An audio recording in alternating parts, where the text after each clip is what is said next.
బోడుపల్లి అక్కడ ఎప్పుడు జంక్షన్ దగ్గర రోజు ఎక్కుతాం. రోజు టైమింగ్ 7 o'clock. దిగుతూనే ఉన్నారు, వెళ్ళిపోతూనే ఉన్నాడు. ఎక్కద్దు మీరు ఎక్కద్దు కూడా వెళ్ళిపోతూనే ఉన్నారు.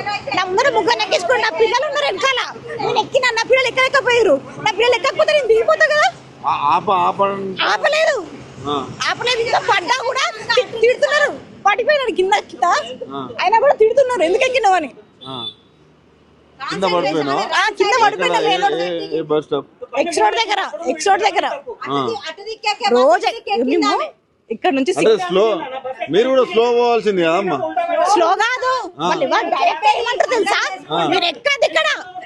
ఇప్పుడు కూడా అదే అంటున్నాడు, మీరు ఎక్కది ఇక్కడ. ఎక్కడ ఎక్కొద్దంట? ఎక్స్ రోడ్ లా బస్సు మూవ్ అయింది. ఆయన కాన్సంట్రేషన్ ఎవ్వరు పిల్లలు లేరు సార్. ఓన్లీ ముగ్గురు లేడీస్ ఉన్నారు. ఒక ముస్లిం అమ్మాయి కూడా ఉంది ముందట. వాళ్ళు సీసీ కెమెరా కూడా వాళ్ళు కూడా రన్నింగ్ బస్ ఎక్కినారు. ఆపుతలేడు, కొడుతున్నా కూడా ఆపుతలేడు, వెళ్ళిపోతూనే ఉన్నాడు. మూవ్ అయింది పడ్డాక కూడా ఎక్కలేను, బస్సు ఎక్కలేను. అదృష్టం బాగుంది, మా అదృష్టం బాగుంది. ఆయన సడన్ గా బ్రేక్ చేసిండు ఇటు చూసి. ఇగో మీకు ప్రూఫ్ కావాలంటే సీసీ కెమెరాలు ఉంటాయి చూడండి. వెళ్ళిపోయినా కానీ నేను ఎక్కలేదు. బస్ స్టాప్ ఉన్నప్పుడే ఎక్కిన నేను.